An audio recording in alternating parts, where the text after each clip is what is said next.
Good morning प्यारे बच्चों. I am Lakan Kumar, your physics teacher. Today we will discuss about the chapter 10 Mechanical Properties of Fluids of your physics book class 11th. In this chapter we already read about the Bernoulli's theorem. Let me read about the application of this theorem.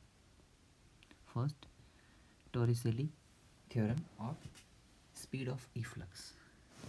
Okay, consider liquid of density P and large cross section area A1. There is a very small hole of the cross section area A2 at the bottom of the liquid with the liquid flowing out as shown in figure. Such a hole is called an orifice. Okay, and let V1 and V2 be the speed and P1 and P2 be the speed of the liquid at the position 1 and 2 respectively. Okay, तो ये speed हो गया और ये pressure है. ठीक है, pressure. और the idea here is that both the tanks and the narrow opening orifice are open to the atmosphere. The pressure will be the same 1 and 2 because they are open on the atmosphere. Therefore P1 and P2 is equals to P not, atmospheric pressure के equal होगा. Okay, तो ये जो होता है efflux velocity क्या होता है कि यहाँ पर हम होल करें तो जिस वेलोसिटी से वो लिक्विड बाहर आता है that is called efflux velocity. Okay, तो देख लेते हैं. तो इक्वेशन ऑफ कॉन्टिन्यूटी ये कहती है कि A1 V1 is equal to A2 V2. Okay, तो A2 upon A1 is equal two into V2. V1 हमने निकालने के लिए किया यहाँ पर V1 हम, तो यहाँ पर हमने मान लिया A1 और ये मान लिया A2. क्लियर. तो इसके according A1 is very greater than with the comparison of A2, so the liquid may be taken at the rest at the top.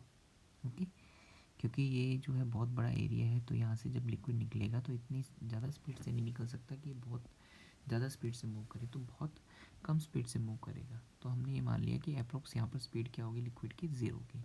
Applying the Bernoulli equation तो वो हम गेट कर सकते हैं पॉइंट्स 1 and 2.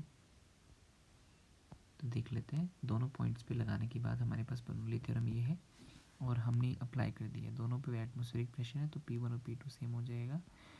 फर्स्ट पे velocity zero expose मतलब हमने expect किया है और यहाँ पर V2 इज इक्वल टू जो फ्लक्स वेलोसिटी होगी वो, और H2 का हाइट क्योंकि फ्लोर से ज़ीरो है तो वो ज़ीरो हमने सपोज किया है. और यहाँ पर अपर सरफेस की height complete height of liquid column वो आ जाएगा. तो उसके according V2 is equal to √2gh.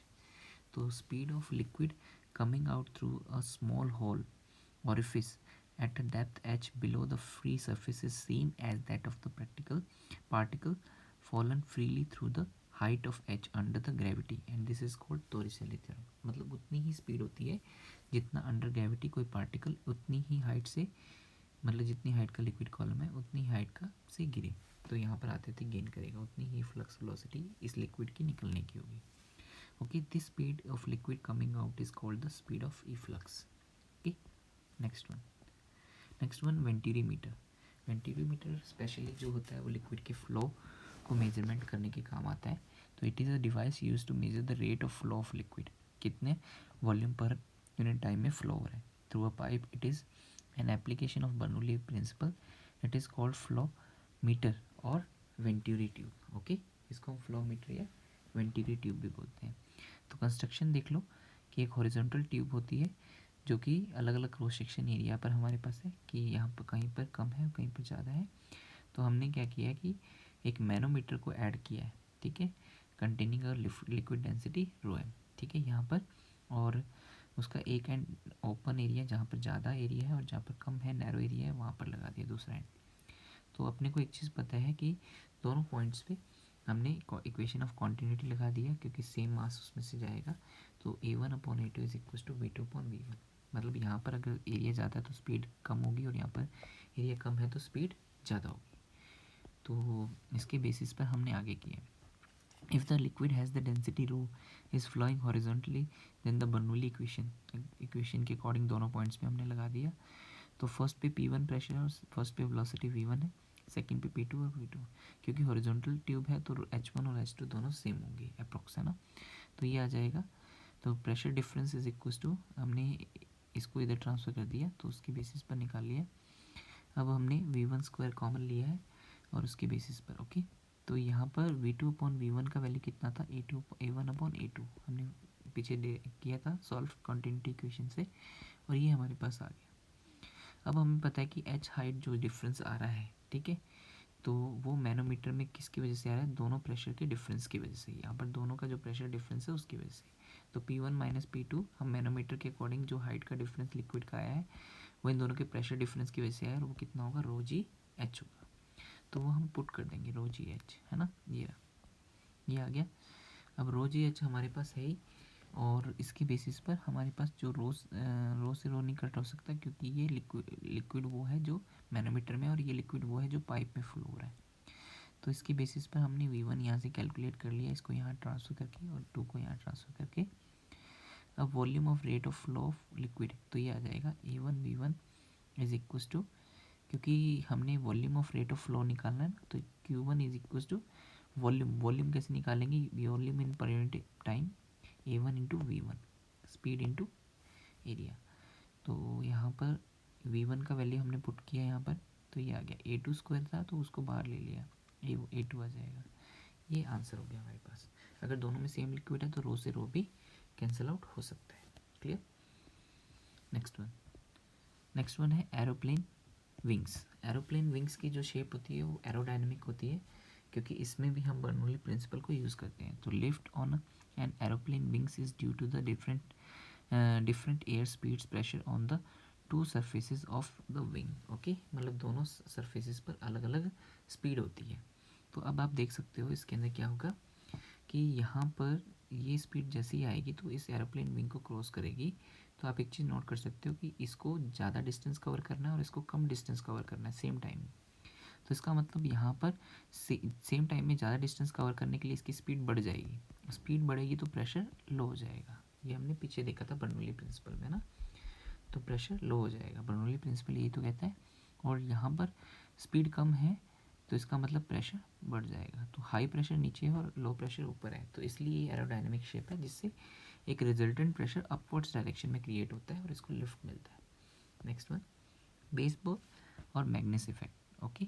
तो हमारे पास बेसबॉल या फिर बॉल जो होती है वो स्विंग करती है एयर में, या क्रिकेट बॉल स्विंग करती है, that's why it is due to the Bernoulli principle. A ball's path will curve due to its spin, which results in the air speed on the two sides of the ball not being equal।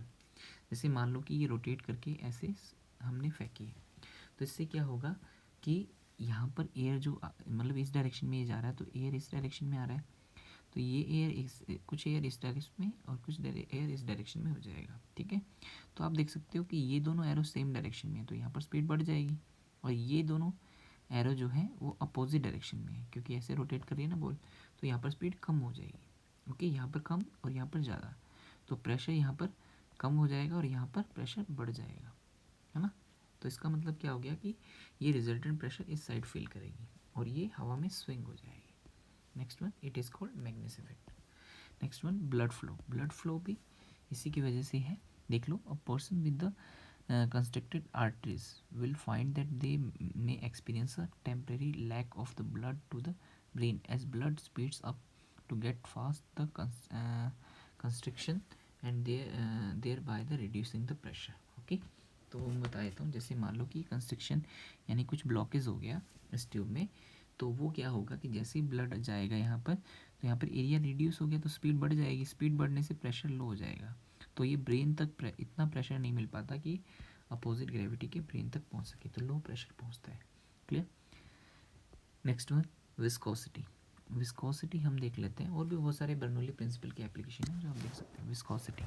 Viscosity मैंने Reynold number में बताया था, तो ये वैसे ही है जैसे resistance in हमारे पास इनर्शिया इन उसमें होता है लीनियर मोशन में, और वैसे तो ये लिक्विड फ्लो में रेजिस्टेंस होता है। तो कैसे है हमारे पास, viscosity is the quantity that describe a fluid resistance to flow, okay। flow of liquid का resistance represent करता है। fluid resist the relative motion of the immersed objects through them as well as to the motion of layers with the differing different velocity with in them. Okay, तो इसका मतलब इसके अंदर कोई object गिरेगा तो उसके ऊपर भी एक विस्कोसिटी लगाएगा, यानी अपोजिट फोर्स लगाएगा।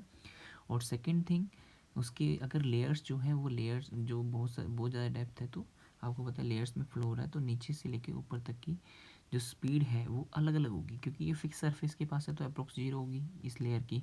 जैसे जैसे ऊपर जाएंगे तो स्पीड बढ़ता जाता है। अपर लेवल सबसे ज़्यादा स्पीड का होता है वाटर कॉलम में ना, वाटर फ्लो में। तो इसका मतलब ये हो गया कि सभी की स्पीड अलग अलग है, तो रिलेटिव स्पीड क्रिएट होगी, तो रिलेटिव स्पीड से इनके बीच में एक रेजिस्टिव फोर्स जनरेट होता है। ओके, क्योंकि जैसे मान लो कि ये वाली लेयर आप ले रहे हो, तो ये लेयर इसको स्लो डाउन करना चाहती है और ये लेयर इसको फास्ट करना चाहती है, तो अपोजिट डायरेक्शन में एक दूसरे के फोर्स लगा रही है, जिसकी वजह से रेजिस्टेंस क्रिएट होता है। ओके, तो laminar flow and the relative velocity between the consecutive layers of the fluids resulted in the tangential force at the surface of the layers known as the viscous force, ये मैंने बता ही दिया। and the property of the liquid fluid causing it is known as viscosity. Okay, force, viscous force, and property is called viscosity.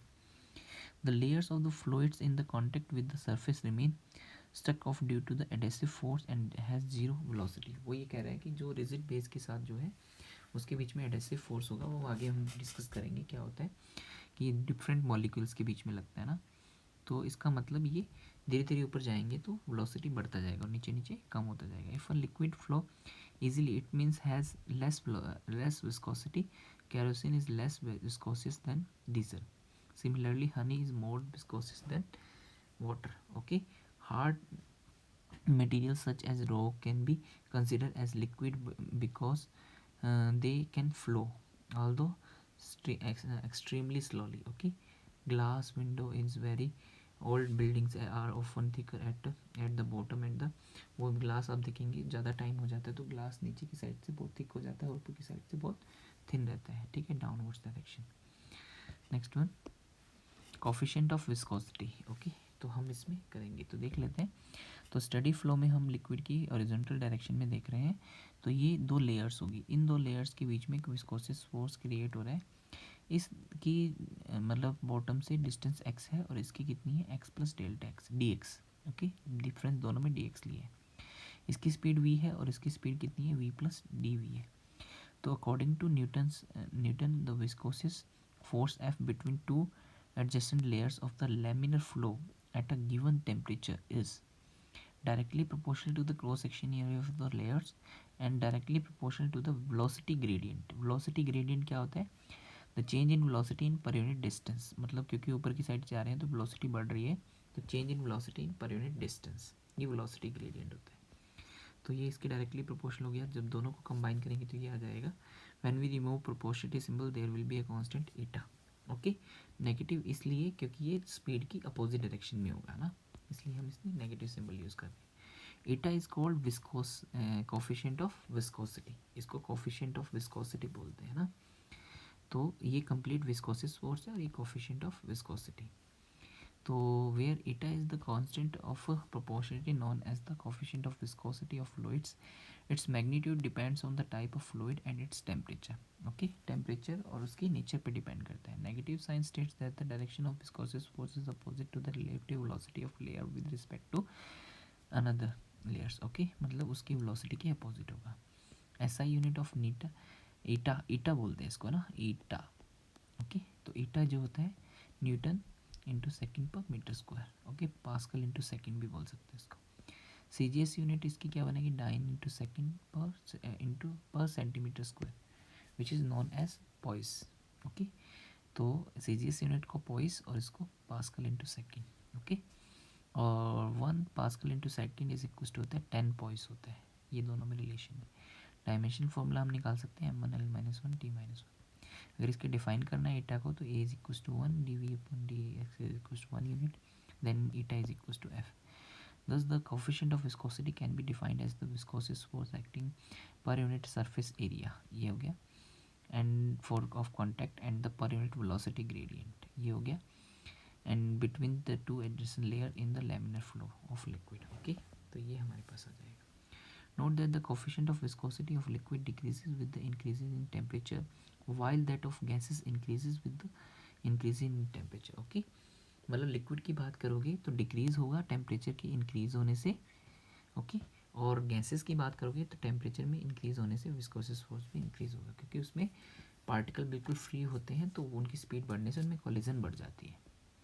Next one, Poiseuille formula, okay. Poiseuille formula मैंने इसमें consider कर लिया है वैसे, क्योंकि ये काफ़ी बार न्यूमेरिकल्स में हम फॉर्मूला यूज़ करते हैं ना, तो देख लेते हैं क्या है ये।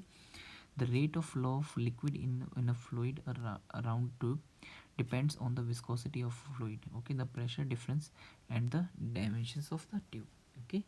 मतलब जब भी कोई ट्यूब में लिक्विड फ्लो होता है तो वो इन सब चीज़ों पे डिपेंड करता है, प्रेशर डिफरेंस पे, डायमेंशंस ऑफ ट्यूब पे और विस्कोसिटी ऑफ फ्लूइड पे। तो volume of flow rate is proportional to the pressure difference and inversely proportional to the length of the tube and to the pressure difference and the proportion of the fourth power of the radius of tube, okay. तो ये सब कुछ आ जाएगा। तो flow volume flow पर rate मतलब क्या हो गया, volume in per unit time, pi P/R4, P is the pressure difference, R radius of the tube and 8 eta L, 8 eta L, eta is equals to viscosity coefficient and L length of the tube। Next one, Poiseuille equation and blood flow. आप देख सकते हो कि blood flow में किस तरीके से वो होती है। this has the consequence of the blood flow if the radius of the artery is half, what should it be, the pressure has to increase by a factor of 16 to keep the same flow, okay. तो इसका मतलब अगर radius half हो जाता है तो pressure को भी इंक्रीज होना, प्रेशर इंक्रीज हो जाएगा 16 पावर की, तभी उसका वो जो है रेट सेम रहेगा, है ना। तो इसका मतलब ये हमारे पास आ गया। तो ये हो गया, usually the heart can not work the heart but the blood pressure goes up as arteries. ये तो वैसे अपने बर्नौली थ्योरम से भी समझ सकते हैं कि यहाँ पर क्रॉस सेक्शन एरिया कम हो गया, क्योंकि रेडियस कम हो गया तो क्रॉस सेक्शन एरिया कम हो गया, तो इसका मतलब यहाँ पर स्पीड बढ़ जाएगा, स्पीड बढ़ने से प्रेशर लो हो जाएगा। तो सेम प्रेशर को मेंटेन करने के लिए और प्रेशर हमें चाहिए। Clear. Next one Stokes law, ठीक है। तो स्टोक्स लॉ क्या कहता है, जब किसी लिक्विड में कोई राउंड बॉल हम इसके अंदर डालते हैं तो वो क्या होती है, रेजिस्ट होती है ना इसके विस्कोसिस फोर्स से।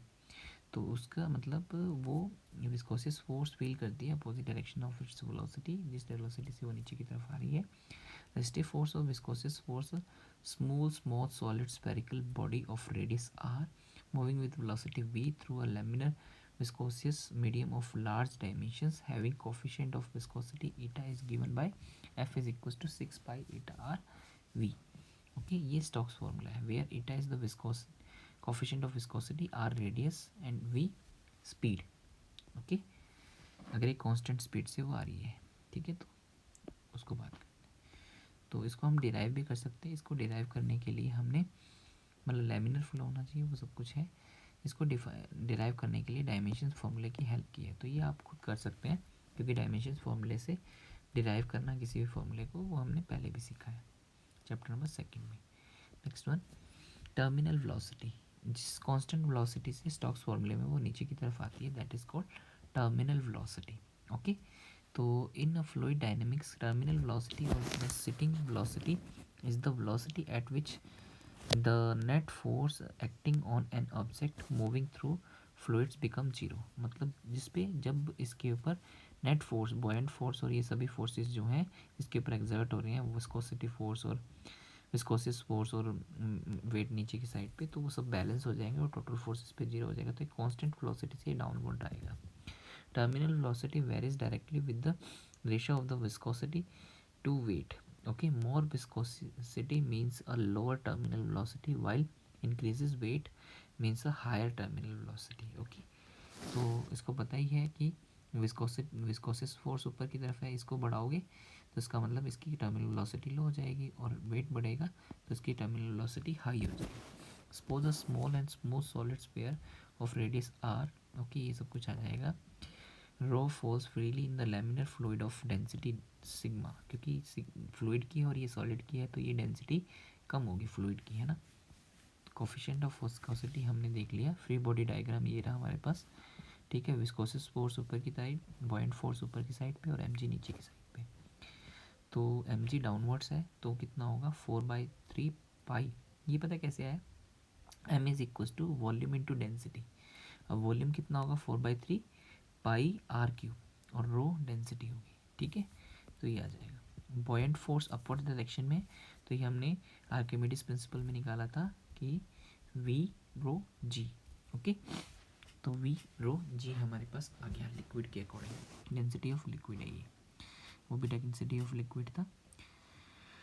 इसके बाद ठीक है, तो हमारे पास वी जो है वो वॉल्यूम है, जितना लिक्विड इसने साइड किया बॉल ने उसका, तो 4 वो उसके इक्वल होगा जितना वॉल्यूम इस बॉल का है। तो 4/3 पाई आर क्यूब सिग्मा बॉल का हमने निकाला, तो सिग्मा, ओके। नहीं सॉरी, लिक्विड का है ना, ये लिक्विड का वॉल्यूम है और ये बॉल का था। बॉल में तो हमने रो यूज़ किया और इसका वॉल्यूम सेम होगा। इसका मतलब ये कि इसमें जो डेंसिटी आएगी वो कौन सी आएगी, सिग्मा आएगी, ये वाली डेंसिटी लिक्विड की, ओके।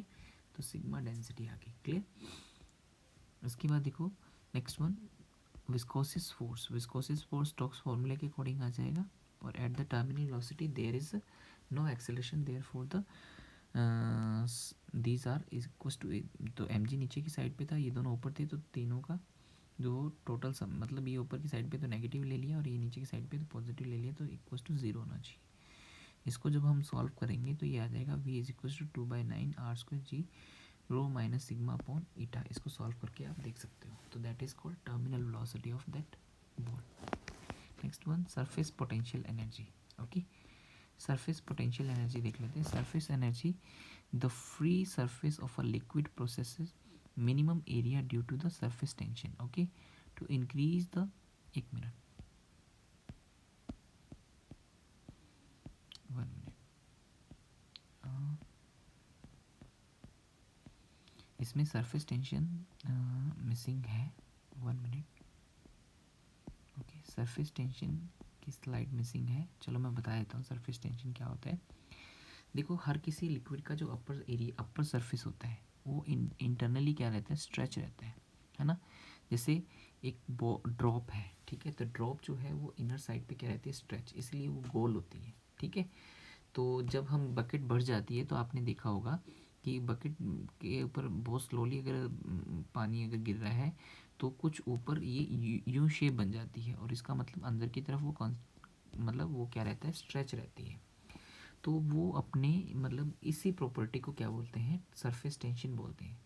एंड सरफेस टेंशन एक फोर्स की तरह रिएक्ट करता है, and that has T is equal to F upon L. यानी लिक्विड के यूनिट एरिया के ऊपर जितना फोर्स एक्सर्ट होता है that is called surface tension, okay. Unit length पे, सॉरी, यूनिट लेंथ पे जितना फोर्स एक्सर्ट होता है that is called surface tension. इसके बहुत सारे एग्जांपल हैं। फॉर एग्जांपल जो मॉस्किटो होता है वो किसी वाटर के ऊपर जब वाटर सरफेस पे वो बैठ सकता है, तो वो इसी सरफेस टेंशन फोर्स की वजह से, क्योंकि उसका वेट जो है वो सरफेस टेंशन फोर्स से बैलेंस हो जाता है, ओके। तो यही इसका रीज़न है कि बहुत सारी चीज़ें ऐसी होती है जिसका सरफेस टेंशन, सॉफ्ट सॉल्यूशन का सरफेस टेंशन कम होता है, वाटर का ज़्यादा होता है। इसीलिए हम क्या करते हैं कि कपड़े धोने के लिए जब भी हम वॉशिंग पाउडर यूज़ करते हैं तो वाटर में वो क्यों डालते हैं, क्योंकि उसका सरफेस टेंशन कम हो जाए और वो कपड़ों के डीपली अंदर तक हर कोने तक जाए, ठीक है। That's why we use soap solution और washing powders, okay. Next one, तो उसके बेसिस पर हम यहाँ डिफाइन कर रहे हैं सरफेस एनर्जी, है ना, सरफेस पोटेंशियल एनर्जी। तो उसी फोर्स की वजह से उसकी सरफेस पोटेंशियल एनर्जी बनती है। तो हर किसी लिक्विड का फ्री सरफेस जो है उसको अपने एरिया मिनिमम करना चाहते हैं, और वो किसकी वजह से करना चाहते हैं, सरफेस टेंशन की वजह से। To increase the surface area molecules have to be brought from the interior to the surface, work done has to be done against the force of attraction, okay।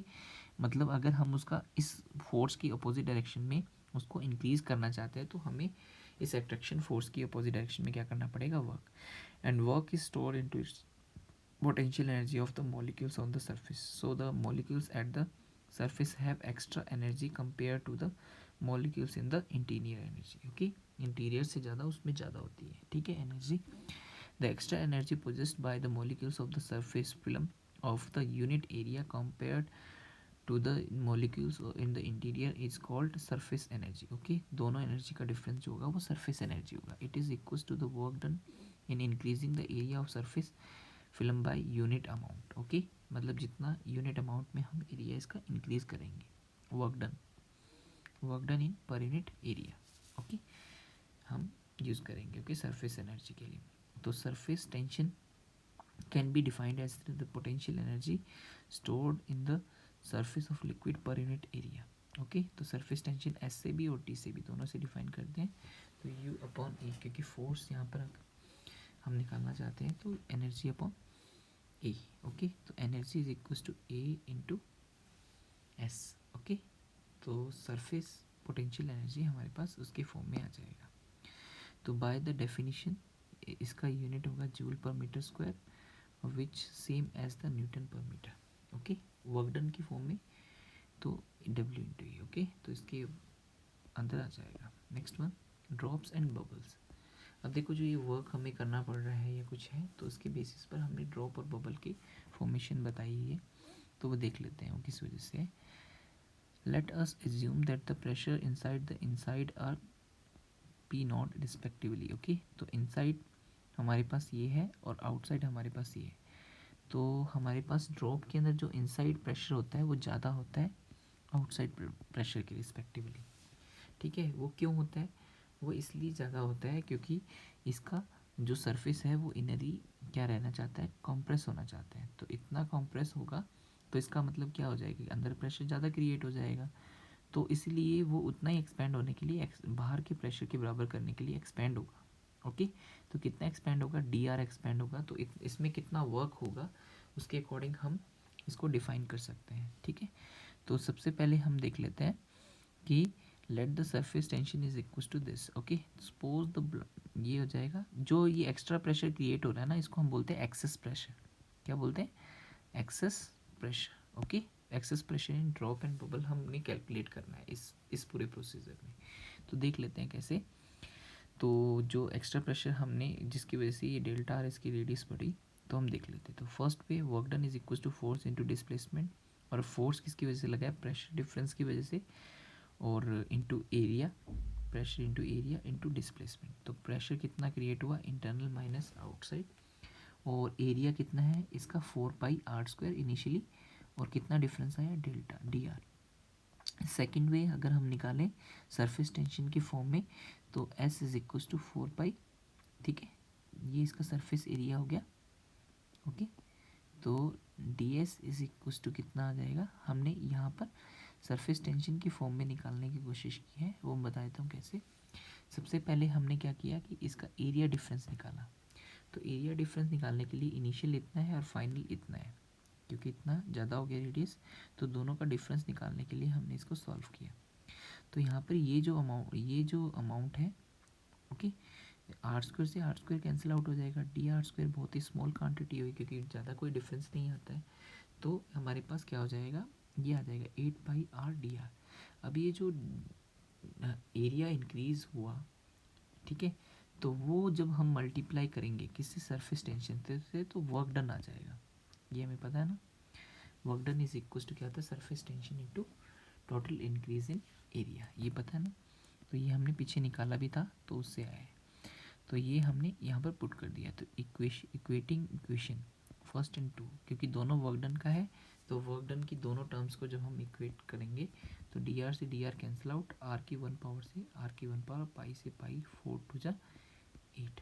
Okay, तो 2s यहाँ पर बचेगा और r को हम इधर ले आएंगे, तो 2s अपॉन r, ये एक्सेस प्रेशर हो जाएगा। क्लियर, इसको हम excess pressure in liquid drop बोलेंगे। और अगर 100 बबल के लिए देखना है तो वो 4s अपॉन r आ जाएगा। इसी में ही ये चीज़ कन्वर्ट हो जाएगी, ये 16π की जगह, ये 8π की जगह 16π हो जाएगी, क्योंकि इसमें दो कॉन्टैक्ट सरफेस होते हैं ना। ड्रॉप में क्या होता है, जो बबल होता है इनसाइड लिक्विड, है ना, जो लिक्विड ड्रॉप होती है उसके अंदर क्या होता है कि अंदर लिक्विड भरा हुआ है, बाहर एयर है, तो एक ही कॉन्टैक्ट सरफेस हुआ। लेकिन सॉफ्ट बबल में क्या होता है, बीच में सॉफ्ट की लेयर होती है और अंदर भी एयर होती है, बाहर भी एयर। तो एक एयर और सॉफ्ट सॉल्यूशन का, एक एयर और सॉफ्ट सॉल्यूशन का, दो कॉन्टैक्ट सरफेस, यानी डबल चेंज इन एरिया। तो डबल चेंज इन एरिया, तो ये इतना चेंज इन एरिया आया, तो डबल करोगे तो 2 से मल्टीप्लाई आ जाएगा, है ना। एस इसमें नहीं था, एस तो सरफेस टेंशन है ना, तो वहाँ से हमने इसको यूज़ किया। तो ये 4s/r, ये अपने आप भी कर सकते हो इस डेरिवेशन को। Next one, shape of the liquid surface. अब shape of the liquid surface क्या है? You must have seen water act as a glass container whereas mercury does not. Why? Okay, कि वाटर जो है वो हमारे पास ग्लास कंटेनर की फॉर्म में यूज़ हो सकता है लेकिन मर्करी नहीं, because let us familiarised with two new kind of intermolecular force. Okay, वो कौन कौन से हैं? कोएसिव फोर्स और एडेसिव फोर्स। ओके, तो ग्लास से वो मतलब क्या होता है कि चिपक सकता है वाटर, लेकिन मरकरी नहीं चिपक सकता। वो इसकी वजह से होता है, कोएसिव और एडेसिव फोर्स की वजह से। ठीक है, तो intermolecular force, attractive force between the molecules of same matter, मतलब वाटर के देख रहे हैं, ग्लास के देख रहे हैं, तो वो कोएसिव। एडेसिव क्या होगा? जो डिफरेंट मॉलिक्यूल मैटर्स में यूज़ हो, यानी ग्लास लिक्विड में, ओके, ग्लास वाटर में एटसेट्रा।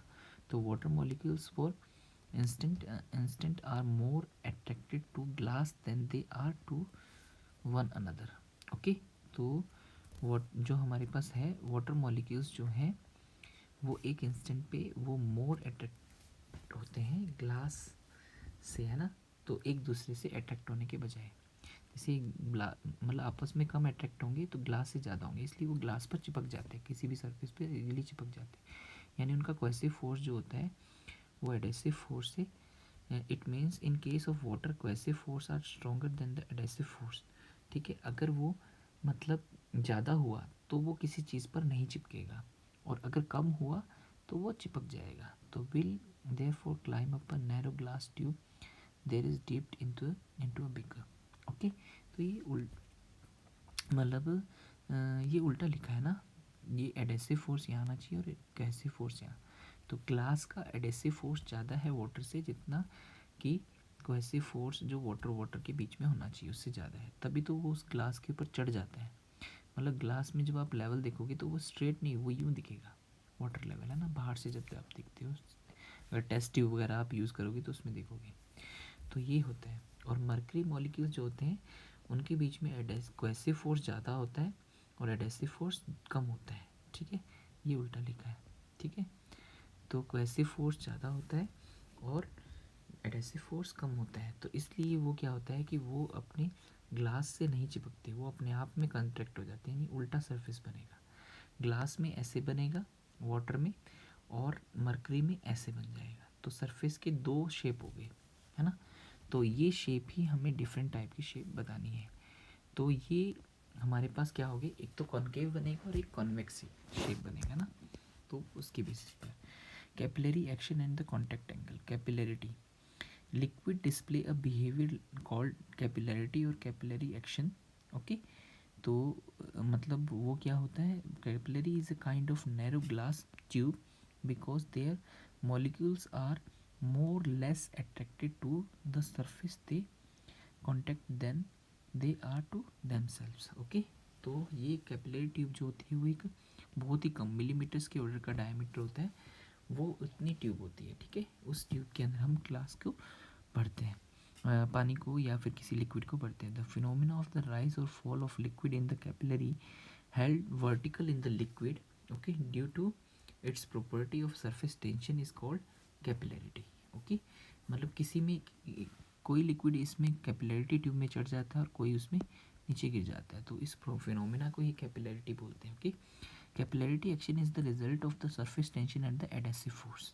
और ठीक है, तो उसकी वजह से होता है। तो ये मरकरी है और ये वाटर है, क्योंकि वाटर तो ग्लास से अट्रैक्ट हो रहा है तो वो इसके अंदर ऊपर ऊपर चढ़ता जाएगा एडेसिव फोर्स की वजह से। और मरकरी जो है वो उससे क्या हो रहा है, मतलब इतना अट्रैक्ट नहीं हो रहा, पर जो वो अपने मॉलिक्यूल से ज़्यादा हो रहा है, तो इसका मतलब नीचे की तरफ, यानी कॉन्वेक्स सरफेस वाले तो नीचे आएंगे और कॉनकेव वाले ऊपर जाएंगे। Contact angle, the tangent row at the point where the surface of meniscus is in contact with the wall of the capillary makes an angle theta with the wall is known as the contact angle. Okay, हम ये देखेंगे जैसे ये tube है, इस tube में ये angle, ये है हमारे पास सरफेस, तो हम क्या करेंगे, इसके सरफेस पे एक टेंजेंट ड्रॉ करेंगे, तो एंगल जो ऐसे बनेगा। ठीक है, इसके ट्यूब के लेयर से या फिर वॉल से और टेंजेंट के बीच में, that is called contact angle. Okay, अगर ऐसे बनाओगे, कॉन्वेक्स बनाओगे, तो इसमें यूँ बनेगा। यानी कॉन्वेक्स के लिए तो ये हो जाएगा, ठीक है, ऑब्ट्यूस एंगल, और इसके लिए एक्यूट एंगल। क्लियर? तो ये हमारे पास हो गया। नेक्स्ट वन तो देख लो, इसमें देखो केस फर्स्ट एडहेसिव फोर्स जिसमें लिक्विड और ग्लास में ज़्यादा होता है, तो इसका मतलब क्या हो जाएगा, कैसे फोर्स थे, तो उसको हम बोलते हैं कंटेनर द लिक्विड वेट, और minus weight is called is concave. Okay, और इसमें theta is less than 90। Second case में क्या होता है कि वो से कम होता है एडहेसिव फोर्स, इसलिए वो इसके नीचे आ जाता है और वो उसको वेट नहीं कर पाता, और वो कॉन्वेक्स सरफेस होता है, और theta is greater than 90। Clear? एक चीज़ ऐसी भी होती है जिसमें 90 के इक्वल होता है, यानी बिल्कुल स्ट्रेट, और वो क्या होता है, ग्लास, सिल्वर का ग्लास हो और उसमें वाटर हो, तो उसमें बिल्कुल स्ट्रेट रहेगा। Next, capillary rise. Capillary rise जो हमने अभी पढ़ा कि ऊपर चढ़ जाता है, तो उसी को ही हमने कैलकुलेट करना है। तो h हाइट से ये चढ़ा, और ये सब कुछ एरिया वगैरह इसके अंदर गिवन है। ओके, और रेडियस r, ओके, ये सब कुछ हमने गिवन है। अब हमने यहाँ पर देखो ये कॉन्टैक्ट एंगल बन रहा है ना, ये थीटा, तो अब हमने क्या करना है, ये थीटा बन रहा है, यानी यहाँ पर आप अगर बनाओगे तो ये थीटा बनेगा। ओके, ये थीटा बनेगा, तो ये 90 माइनस थीटा, और ये और रेडियस क्या होते हैं, परपेंडिकुलर, तो ये भी थीटा बन जाएगा। ये रेडियस ऑफ ट्यूब है, और ये जो आर है ये इस कॉनकेव सरफेस का रेडियस है। ओके, तो इसका मतलब ये इस एक एंगल बन गया जिसमें आर और थीटा और कैपिटल आर में रिलेशन हो गया, तो कोस थीटा से small R upon capital R, तो कैपिटल आर हमने निकाल लिया। अब जो जिस प्रेशर डिफरेंस, इंटरनल प्रेशर ज़्यादा था और आउटर ज़्यादा था, तभी ये ऊपर चढ़ा, तो किसकी वजह से, इंटरनल और आउटर जो भी था, तो उसकी वजह से जो चढ़ा हमारे पास, तो वो जब तक इक्वल नहीं हो जाता तब तक हमारे पास आएगा, तो 2s अपॉन आर। ओके, तो ये हमने निकाला है, क्योंकि एक ड्रॉप, एक ही सिंगल सरफेस है ना, इसमें सिंगल सरफेस वाले के लिए क्या होता है, 2s upon R, where S is the surface tension. Okay, इसके बाद देखो हम क्या करेंगे, यहाँ पर प्रेशर डिफरेंस निकाल लेंगे रो एच जी से, क्योंकि एच कॉलम चढ़ा तो रो एच जी आ जाएगा, तो इन दोनों को इक्वलाइज कर देंगे। ओके, तो एक्सेस प्रेशर और दोनों जो हमने निकाले तो उनको इक्वलाइज कर देंगे, तो H is equal to R S upon rho. ठीक है, 2r/s अपॉन रो जी। यहाँ पर r को हमने स्मॉल r से रिप्रेजेंट मतलब डिस्प्लेस किया, तो cos theta upon small r आ गया हमारे पास। ठीक है, जो हमने पहले निकाला था इक्वेशन, तो ये आ गया 2s cos theta upon rho जी, रो जी, क्योंकि कैपिटल R जो कॉनकेव सरफेस का उसको निकालना थोड़ा मुश्किल है, और टेस्ट ट्यूब का जो भी हमारे पास कैपिलरी ट्यूब है उसको निकालना आसान है, तो इसलिए उस रेडियस में कन्वर्ट कर लिया। इसको हम कैपिलरी राइज बोल रहे हैं।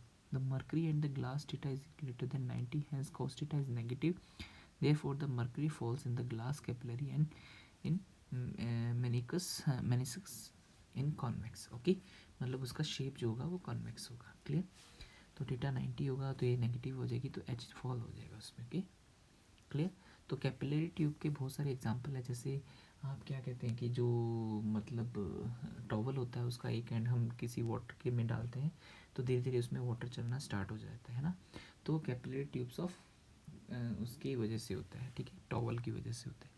अगर हम देखें तो थोड़े थोड़े टाइम बाद हम क्या करते हैं कि अगर मतलब जो फार्मिंग लैंड होता है तो उसके अंदर क्या होता है कि बहुत सारी मिट्टी जो होती है वो जम जाती है, और पानी जैसे ही हम डालते हैं तो वो कैपिलरी ट्यूब्स के थ्रू नीचे चला जाता है और प्लांट्स को नहीं मिल पाता। तो हम क्या करते हैं कि थोड़े थोड़े टाइम बाद उसको मैशअप या फिर उसको डिस्टर्ब करते रहते हैं, और कैपिलरी ट्यूब्स को तोड़ देते हैं, उसको जोत करके और उसको तोड़ देते हैं, जिससे क्या हो जाए, कैपिलरी ट्यूब्स टूट जाए और नीचे पानी नहीं जाए, और वो सरफेस में यानी प्लांट्स के आसपास रहे। क्लियर? That's why. तो it is the complete knowledge of your mechanical properties of fluids, or if you have any kind of doubt then you can ask me. Thank you.